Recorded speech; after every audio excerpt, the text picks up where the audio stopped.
बिस्मिल्लाहिर्रहमानिर्रहीम। अस्सलाम वालेकुम नाज़रीन, उम्मीद करता हूँ आप तमाम लोग खैरियत से होंगे।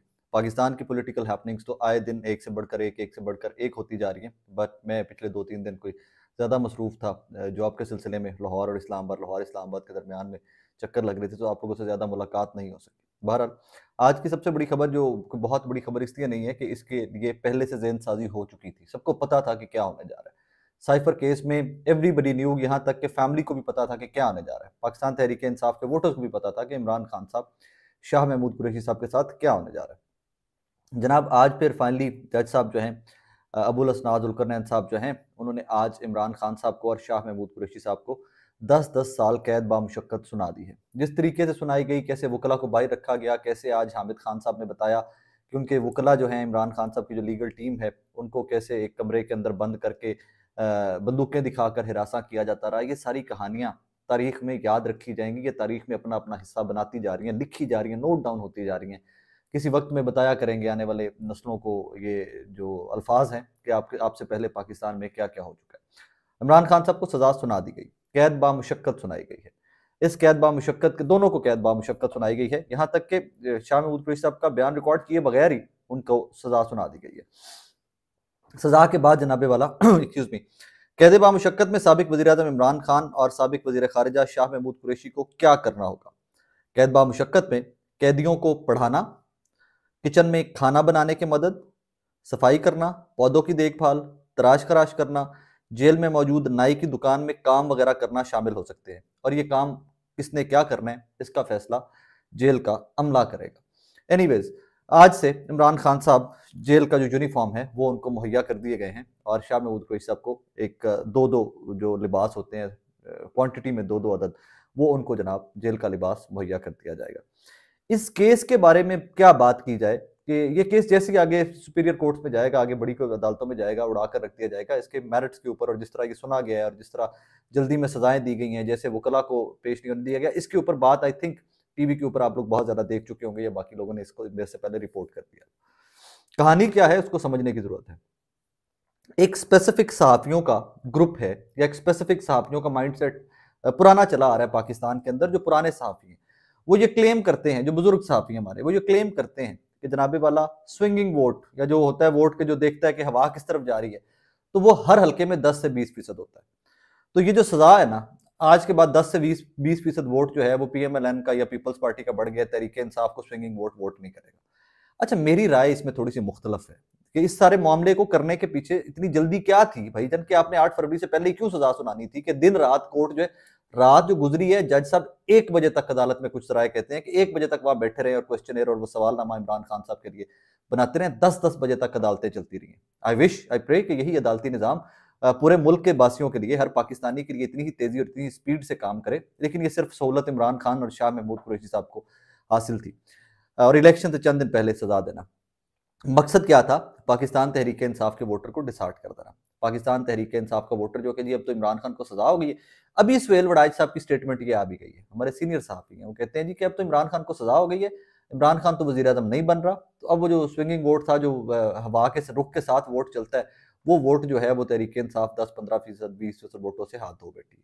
मेरी राय इससे इंटायरली मुख्तलिफ है। मुझे जाती तौर के ऊपर ये लगता है कि जब भी आप किसी को विक्टिमाइज करते हो, पॉलिटिकली हो जाए, किसी भी तरह से हो जाए, जो प्रेस्ड आदमी होता है, जो प्रेस्ड क्लास होती है, उसके लिए सेंटीमेंट, हमदर्दी बढ़ती जाती है। मुझे जाती तौर पे ये लगता है कि जो वोटर पहले कंफ्यूज था कि उसने किसको वोट करना है, और वो अब मेक श्योर करेगा कि वो इमरान खान साहब को वोट करे, इससे उनकी पॉपुलैरिटी में इजाफा होगा। अब यहां पर एक और सवाल पैदा होता है कि क्या इस सजा ने इमरान खान को तोड़ लिया? यहाँ पर एक स्टेटमेंट जरूर याद रखिएगा कि अलीमा खान साहिबा, इमरान खान साहब की हमशीरा, उनके बकौल वो कहती हैं कि हमें तो लगता था कि इमरान खान साहब को सजाए मौत देंगे, लेकिन चलें 10 साल की कैद की सजा दी। उसके बाद कमर मेकर ने सबसे पहले ये रिपोर्ट किया, हमारे दोस्त हैं इस्लामाबाद के साफी हैं, सबसे पहले उन्होंने रिपोर्ट किया कि जब सजा सुनाई गई है तो जज साहब जो हैं उन्होंने इमरान खान साहब से आंखें नहीं मिलाई। सजा सुनाते ही वर्बली सजा सुनाई, उन्होंने कहा जी मैं आप दोनों को 10-10 साल कैद सुनाता हूँ, and he left court room.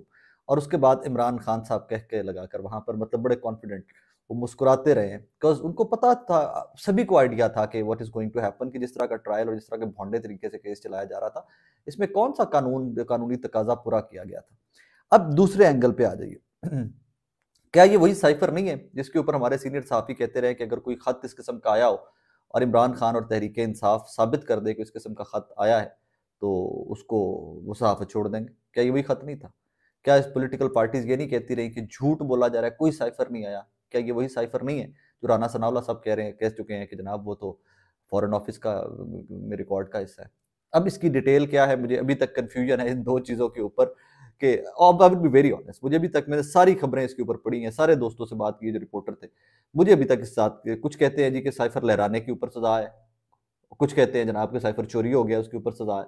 अब जब साइफ़र चोरी हो गया तो उसके ऊपर भी इमरान खान साहब ने कहा जी मेरा जो वहाँ पर मिलिट्री सेक्रेटरी डीसी था, आप उनसे पूछिए, मैंने उनसे पूछा था कि भई आपकी सिक्योरिटी ज़िम्मेदारी है मेरे दफ़्तर की, आप बताएँ कहाँ पर गया साइफ़र। कहानी ये नहीं है, कहानी सिर्फ़ और सिर्फ़ तहरीक इंसाफ के वोटर को डिसहार्ट करने की है।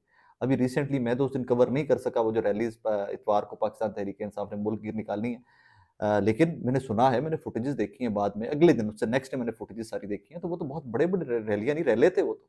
कराची में, लाहौर में, पेशावर में, पिंडी में, पेशावर तो खैर केपीके की अलग सरखी है कहानी। केपीके को मैं पॉलिटिकली पाकिस्तान के बाकी सूबों के साथ कंपेयर नहीं करता। वो हमसे बहुत आगे हैं सियासी तौर के ऊपर, सियासी शऊर के ऊपर, जिनको नवाज़ शरीफ साहब बेवकूफ़ वोटर समझते हैं। मुझे लगता है कि वो सबसे सियाना वोटर है और वो केपीके का वोटर है।